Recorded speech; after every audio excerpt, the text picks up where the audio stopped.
جیسے contract sign ہوتا گیا، پہلے آدم سے کہا تم چلے جاؤ، پھر نوح سے کہا تم چلے جاؤ، پھر ابراہیم سے کہا تم چلے جاؤ، تو یہ سارے اس کانٹریکٹ کے مطابق ایک کانٹریکٹ ہم نے بھی سائن کیا ہوا ہے، وہ پھر انشاءاللہ ذکر کریں گے۔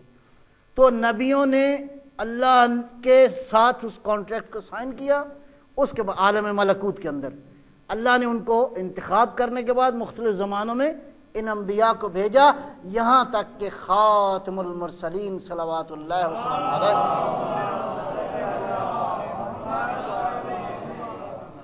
تشریف لائے، اور یہ سلسلہ پھر آگے بڑھا، اور اس کے بعد یہ سلسلہ جو ہے وہ اہل بیت علیہم السلام آئے۔ امیر المومنین علیہ السلام کے بہت سارے فضائل اس دعا کے اندر موجود ہیں، اور اس کے بعد اہل بیت پہ جو ظلم ہوا اس کا بھی ذکر ہے، اور اس ذکر کے بعد یہ دعا پھر اس مضمون کے ساتھ شروع ہوتی ہے کہ جو انتظار کرنے والے ہیں ان کی حالت انتظار کیسی ہونی چاہیے۔ صلوات بر محمد وعلی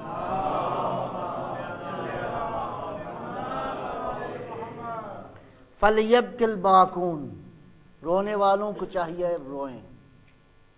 کیوں؟ محبوب ہے ہی ایسا کہ وہ کسی ایک کا محبوب نہیں ہے، اس عالم کے ہر سانس لینے والی مخلوق کا محبوب ہے۔ اِيَّاهُمْ فَلْيَنْدُبِ النَّادِبُونَ، جنہوں نے ندبہ کرنا ہے، جنہوں نے بلند آواز سے گریہ کرنا ہے، ان کو بھی چاہیے کہ وہ روئیں۔ وَلِمِثْلِهِمْ فَلْتَذْرِفِ الدُّمُوعُ، اور اس کے بعد جنہوں نے آنسو بہانے ہیں، ضرورت ہے کہ ایسوں کے لیے آنسو بہائے جائیں۔ وَلِيَصْرِخِ الصَّارِخُونَ، اور جنہوں نے آہ و بکا کرنی ہے وہ آہ و بکا کریں۔ یَزِجُّ الزَّاجُّونَ، اور اسی طرح گریہ و بکا ہی کی یہ تعبیرات ہیں۔ یعج العاجون، بلند آواز سے یاد کریں، اور کیا کہیں؟ ہیں جی، گریہ کرنے کے بعد کیا کہیں؟ این الحسن، این الحسین، میرے آقا حسن کدھر ہے؟ میرے مولا حسین کدھر ہے؟ اے کاش کے ہوتے تو آج دنیا کو وہ ملتا جس کا انتظار کر رہی ہے دنیا۔ یہ میں اپنا تعلق بیان کر رہا ہوں، کس سے؟ وہ جو آج نہیں ہیں اور آئیں گے۔ ہمارا عقیدہ ہے کہ آئیں گے، جب مولا آئیں گے، امام کی حکومت قائم ہو جائے گی، تقریباً 8 سال لگیں گے، اس کے بعد یہ ساری ہستیاں آئیں گی۔ این الحسن، این الحسین، این ابناء الحسین، کہاں ہیں حسین کے بیٹے کدھر ہیں؟ علی اکبر کہاں پہ ہیں؟ قاسم ابن الحسن کہاں پہ ہیں؟ صالح بعد صالح، یہ ایک ایک کر کے یہ نیک لوگ کدھر ہیں؟ صادق بعد صادق، یہ سچے کہاں پہ ہیں؟ اس کا مطلب ہے میں سچوں سے رابطہ قائم کر رہا ہوں، ایسے ہی میں صالحین سے رابطہ کر رہا ہوں۔ این السبیل بعد السبیل، کہاں ہیں وہ جو راستے ہیں؟ کہاں ہیں جن کو اللہ نے راستہ قرار دیا ہے؟ پیغمبر نے فرمایا نا، میں صراط مستقیم ہوں، میرے بعد علی صراط مستقیم ہے، اس کے بعد علی کے بعد علی کی اولاد سے حسن صراط مستقیم ہے، حسین صراط مستقیم ہے، یہاں تک کہ آخری صراط مستقیم۔ این الخیرۃ بعد الخیرہ، کہاں ہیں وہ جن کو اللہ نے چن لیا ہے؟ وہ چنے ہوئے کہاں پہ ہیں؟ این الشموس الطالعہ، کہاں ہیں وہ جو اس کائنات کے اندر شمس ہیں؟ یہ مثالیں ہیں، ورنہ اس شمس کی کیا قیمت ہے؟ اس شمس کی نورانیت انہی کے صدقے ہے۔ میں خطبے میں ایک جملہ اگر غور کیا ہو کہ پیغمبر اکرم کی شان میں ایک جملہ ہے اسی خطبے میں جو میں شروع میں پڑھتا ہوں، استنطارت الشموس والاقمار، یہ کائنات کے جو شمس و قمر ہیں ان کی روشنیاں آپ کے وجود کی وجہ سے۔ این الشموس الطالعہ، وہ سورج کہاں پہ ہیں جن کی روشنی سے یہ ساری کائنات روشن ہے؟ این الاقمار المنیرہ، وہ چاند جو کہ منور تھے وہ کہاں پہ ہیں؟ این الانجم الظاہرہ. یہ ایک ایک جملہ قابل تشریح ہے، لیکن بہرحال انشاءاللہ پھر کبھی زندگی رہی تو عرض کریں گے.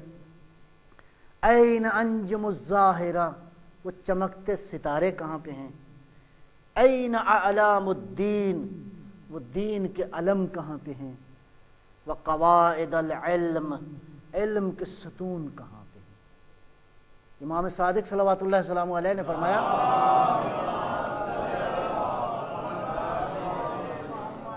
فرمایا جو یہاں سے نکلتا ہے وہ علم ہے، اور جو کہیں اور سے لیتے ہو وہ علم نہیں ہے. اس لیے علم کا اصل دروازہ یہی لوگ ہیں. وقواعد العلم، آگے اب ڈائریکٹ وہ گفتگو شروع ہوتی ہے جو ہم سب سے مربوط ہے فی الحال. این بقیت اللہ، این بقیت اللہ التی لا تخلو من العطرۃ الہادیہ. کوئی زمانہ ایسا نہیں رہا کہ جس زمانے میں عطرت سے کوئی ایک ہستی نہ رہی. ہر زمانے میں عطرت سے ایک ہستی جو ہے وہ رہی ہے. یہاں سے شروع ہوتا ہے امام کا ایجنڈا.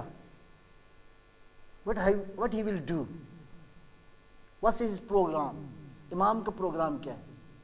اس پروگرام میں دو چیزیں میں آپ کی توجہ کا طالب ہوں. ایک شعبہ ہے ان پروگراموں کے اندر جس کا تعلق ہے امر بالمعروف سے، اور ایک کا تعلق ہے نہی عن المنکر سے.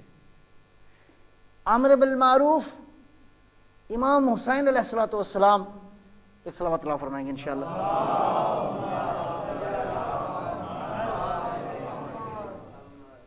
نے جو تحریر کی وصیت مدینے سے نکلتے ہوئے اپنے بھائی جناب محمد حنفیہ کو دیا، اپنا پروگرام واضح طور پر امام نے لکھا کہ میں کس لیے جا رہا ہوں. اس میں ایک نقطہ تھا ارید ان آمر بالمعروف وانہا عن المنکر. میرا ارادہ یہ ہے. کس کا ارادہ؟ حسین ابن علی کا ارادہ. ہم آپ کون ہیں؟ حسینی. حسینی کا ارادہ کس کے ارادے کے ماتحت ہونا چاہیے؟ اور اگر حسینی کا ارادہ اور ہو، امام کا ارادہ اور ہو، تو بات بنتی نہیں. امام نے فرمایا میرا ارادہ کیا ہے؟ میں دو کام کرنا چاہتا ہوں. I want to establish the good deeds, good actions. میں نیکیوں کو قائم کرنا چاہتا ہوں. نیکیاں انسانی سوسائٹی میں قائم ہو جائیں، وہ جو ہم نے پہلے پڑھی ہیں، وہ ساری نیکیاں انسانی سوسائٹی میں قائم ہو جائیں. دوسرا انہا عن المنکر. I want to eradicate the evils. میں چاہتا ہوں دنیا میں کوئی برائی نہ رہے. دنیا سے برائیوں کی جڑ کو اکھاڑنا چاہتے ہوں. اس ایجنڈے کو مکمل کون کرے گا؟ مہدی منتظر صلوات اللہ.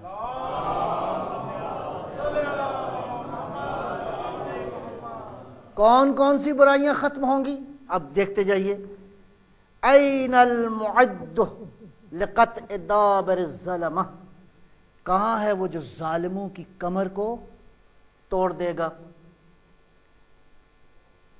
این المنتظر لاقامت الامت والعوج.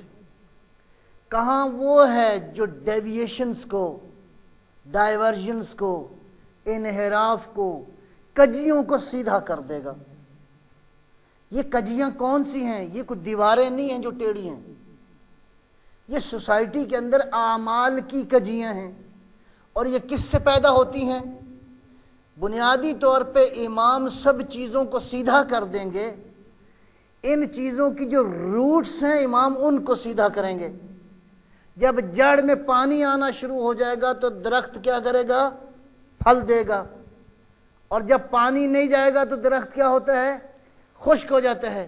لہذا وہ چیزیں جس کی وجہ سے یہ انحرافات سوسائٹی کے اندر ہیں، امام ان بنیادی وجوہات کو ختم کریں گے. مثلا ایک بڑی وجہ جس کی وجہ سے سوسائٹی کے اندر انحرافات موجود ہیں، اس کی ایک بڑی وجہ کیا ہے؟ ایک بڑی وجہ جہالت ہے. سوسائٹی میں، گھروں میں، معاملات میں، انسانی تعلقات میں بہت ساری لڑائیاں ہیں. ہم روز مشاہدہ کرتے ہیں اور لڑائی ہوتی نہیں، دل کرتا ہے لڑنے کو. چھوٹی چھوٹی باتوں پہ رشتے ٹوٹ جاتے ہیں، چھوٹی چھوٹی باتوں سے رشتوں کی نزاکت ختم ہو جاتی ہے۔ نہ کرو یہ کام۔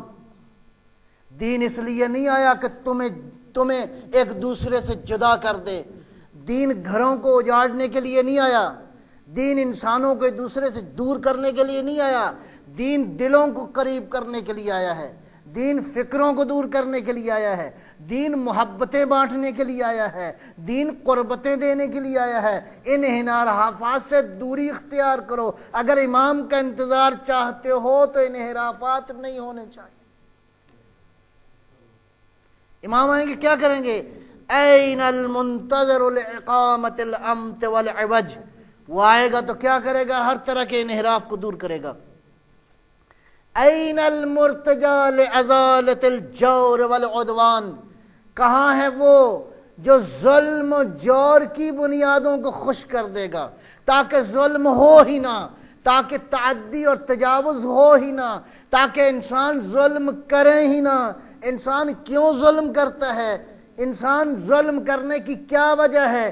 ایک وجہ یہ ہے کہ انسان کے وجود میں کچھ کمیاں ہوتی ہیں، ان کمیاں کو پورے کرنے کے لیے انسان دوسروں پہ ظلم کرتا ہے۔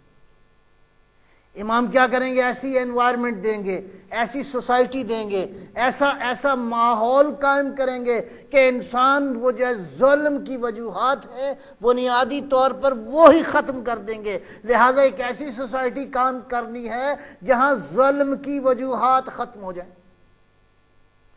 جہاں انسان اقتدار کی خواہش کے لیے ظلم نہ کرے، تھوڑے تھوڑے پیسوں کے لیے کسی پہ ظلم نہ کرے، تھوڑی سی رقم کے لیے لوگ ایک دوسرے کو مار دیتے ہیں، تھوڑی سی زمین کے لیے ایک دوسرے کا قتل کر دیتے ہیں۔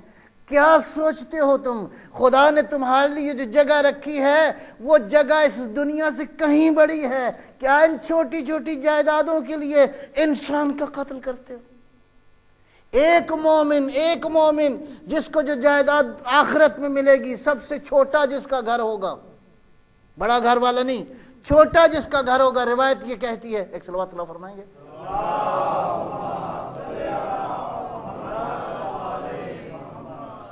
ایک چھوٹا گھر جو ملے گا نا جس کو، حدیث میں یہ ہے کہ اگر وہ مومن جو سب سے چھوٹا ہوگا، وہ بالکل فرسٹ گریڈ والا، 24 گریڈ والا نہیں، فرسٹ گریڈ والا، اس کو جو گھر ملے گا وہ اتنا بڑا ہوگا کہ اگر کل ہم مخلوق کو اس گھر میں دعوت کرے تو وہ کر سکتا ہے۔ نعرہ صلوات۔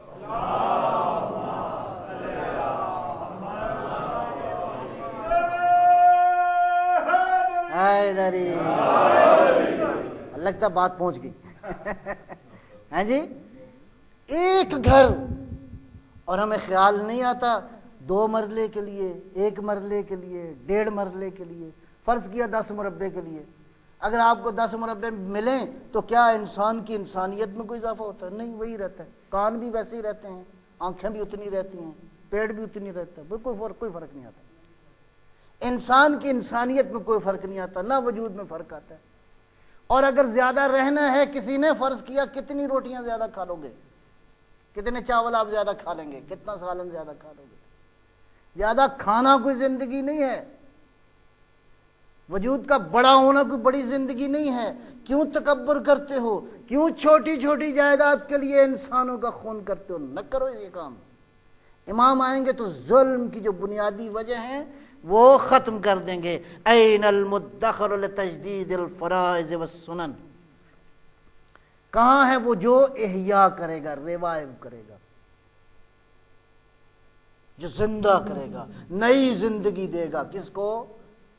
اوبلیگیشنز کو، کمپلشنز کو، وہ جو چیزیں اسینشیل ہیں، وہ چیزیں جو اللہ نے شریعت میں واجب قرار دی ہیں، جس کے بغیر انسان کی زندگی نہیں چل سکتی۔ اور وہ خالی واجبات نہیں ہیں، بس آخری بات آج کے لیے اتنے کافی، خالی واجب سے کام نہیں چلتا، اتفاق سے، حسن اتفاق سے، یہ البتہ اس کا کرم ہے کہ واجب کی تعداد، حرام کی تعداد اسلام میں بہت کم ہے، آپ کو چوائس کا اختیار زیادہ دیا گیا ہے۔ یہ جتنے مستحبات ہیں، مکروہات ہیں، مباحات ہیں، ان کی تعداد بہت زیادہ ہے ایز کمپیئر ٹو واجب اینڈ حرام۔ اللہ چاہتا ہے کہ تمہیں کان سے پکڑ کے ہر چیز نہ سمجھائے. خدا نے عقل دی ہے تاکہ انسانی زندگی کو بہتر بناؤ. میاں بیوی کے تعلقات میں 2 واجب شوہر پر ہیں، 2 واجب بیوی پر ہیں. اگر خالی واجب پہ چلے تو زندگی کا ٹریک نہیں چل سکتا. اس لیے تمہیں اختیار دیا ہے کہ واجب کے علاوہ جب ایک دوسرے کی خدمت کرو گے تو اوبلائج ہو جاؤ گے. زندگی حسین چلے گی، اچھی زندگی چلے گی. اچھی زندگی کا معنی یہ ہے کہ اچھی اولادیں تربیت کرو گے، سوسائٹی میں پرسکون رہو گے. صلوات بر محمد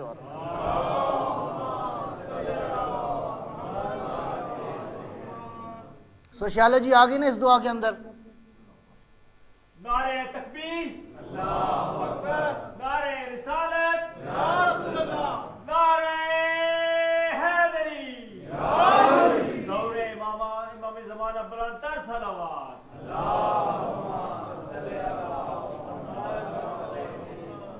بس عزیزو، تقریباً مضمون آج کا مکمل ہوا. اتنا بڑا انسان جس کا انتظار کس کس نے کیا ہے.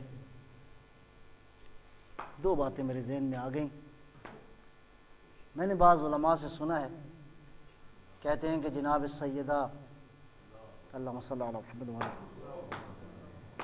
بی بی فاطمہ کے جب گھر پہ آگ لگی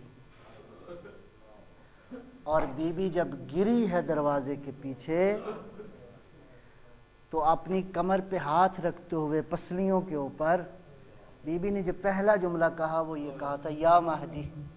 اپنے بیٹے مہدی کو یاد کیا. اور عزیزو، مہدی کون ہے؟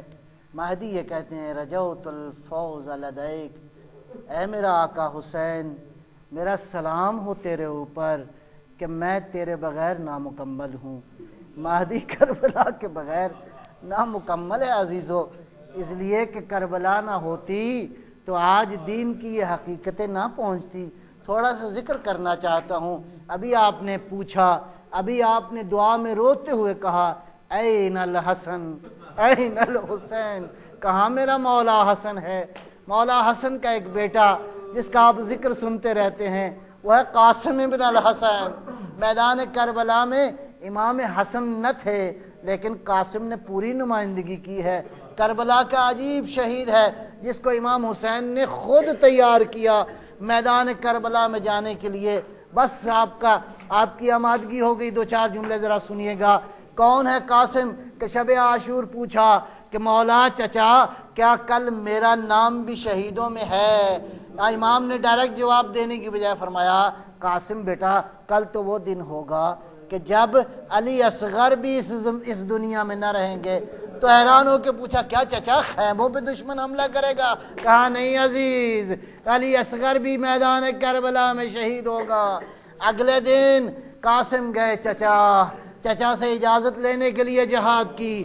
اب امام کہتے ہیں، بعض مقاتل نے لکھا ہے کہ امام نے اجازت دینے میں تھوڑا سا سوچنے پہ تأمل کیا. اب قاسم پریشان ہے کہ رات کو تو اجازت مل چکی ہے، ابھی میرا چچا مجھے اجازت کیوں نہیں دیتا؟ عجیب ہے، روز عاشور جانیں قربان ہونے کو چاہتی تھیں، زندگیاں قربان ہونے کو چاہتی تھیں. اللہ رے یہ کیسا عاشور کا میسج ہے. پس عزیزو، ایک دفعہ ماں نے یاد دلایا بیٹا قاسم، والد نے جاتے ہوئے ایک تعویذ دیا تھا، کہا تھا کہ جب کبھی مشکل آ جائے اس تعویذ کو کھولنا. کھولا گیا تعویذ، لے کے گئے چچا اس تعویذ کو تو ذرا پڑھیے گا. کیا لکھا ہوا تھا؟ قاسم میرا لال، ایک دن ہوگا کربلا میں میرا بھائی ہوگا، میں تو نہیں ہوں گا. میں ہوتا تو یقیناً اپنے بھائی کی مدد کرتا. اس روز میری طرف سے اپنے چچا کی راہ میں جان دے دینا، بخل نہ کرنا. ادھر تحریر کو دیکھا حسین نے، ادھر آنکھوں سے لگایا، آنسو جاری ہوئے. روایت کا جملہ سنو گے، مقاتل نے لکھا ہے کہ اس کے بعد امام نے قاسم کو اپنی آغوش میں لیا، وہ دونوں اس طرح بلند آواز سے روئے کہ غشیٰ علیہم، دونوں بے ہوش ہو گئے. تھوڑی دیر کے بعد ہوش آیا. اب امام نے آواز دی اپنی بہن زینب کو، بہن ذرا تبرکات کا صندوق لائیے، صندوق لایا گیا، امام حسن کی عبا نکالی، امام حسن کی قبا نکالی، تلوار نکالی، بس منظر ذرا سنیے گا، امام حسین نے یہ عبا قبا قاسم کو کس انداز سے پہنائی۔ کہتے ہیں امام نے شقہ ازیاق القاسم، پہلے امامہ پہنایا، امامے کے 2 حصے کیے پھاڑ کے، اس کے بعد امام حسین نے قاسم کا گریبان چاک کیا۔ بس میں کیا کہوں، جملہ یہ ہے کہ امام نے لباس اس طرح پہنایا جس طرح کسی مردے کو کفن پہنایا، البسہ ثوبا، یہ کپڑے اس طرح پہنائے کہ جس طرح کفن پہنایا جاتا ہے۔ بیٹے کو رخصت کیا، میرے لال جاؤ میدان کربلا کی طرف۔ بس آخری منظر سنیے گا، قاسم نے جن لوگوں کے ساتھ مقابلہ کیا، کیسے ممکن ہے کہ ابو طالب کا یہ بیٹا، ابو طالب کا یہ پوتا میدان کربلا میں اس آدمی سے مقابلہ کیا جو تنے تنہا 4000 سے۔ لیکن عزادارو، ایک منظر یہ ابھی حمید کہتا ہے کہ ایک شخص قریب سے گزرا، کہنے لگا کہ میں اب قاسم پہ وار کروں گا۔ حمید کہتا ہے قاسم اتنا خوبصورت تھا نوجوان کہ میں نے کہا کاش اگر میرے کسی عزیز کو اس بچے نے قتل کیا ہوتا تو میں حملہ نہ کرتا۔ عزیزو کیا ہوا، ایک ظالم آگے بڑھا، قاسم گھوڑے کے اوپر سوار تھے کہ اس نے ضرب لگائی، قاسم گھوڑے کے اوپر ہی تھے، زندہ حالت میں قاسم گھوڑے سے زین سے زمین پہ آیا۔ جب زین سے زمین پہ آیا، مشرق کے گھوڑے مغرب کی طرف، مغرب کے گھوڑے مشرق کی طرف، آواز دی السلام علیکہ یا اماں ہو، چچا مدد کیجئے۔ گو زندہ قاسم گھوڑوں کی ٹاپوں کے نیچے آواز دی، حسین نے کاش میرے لیے ممکن ہوتا میرے لال کہ تو مجھے پکارے اور میں تیری مدد نہ کر سکوں۔ لیکن عزیزو جب پہنچے امام تو قاسم جان دے چکے تھے، سن بہت چھوٹا تھا، قد بہت چھوٹا تھا۔ روایت کہتی ہے جب امام نے قاسم کا لاشا اٹھایا تو اتنا معصوم بچہ، قاسم کے لاشے کے پاؤں زمین پہ جا رہے تھے۔ انا للہ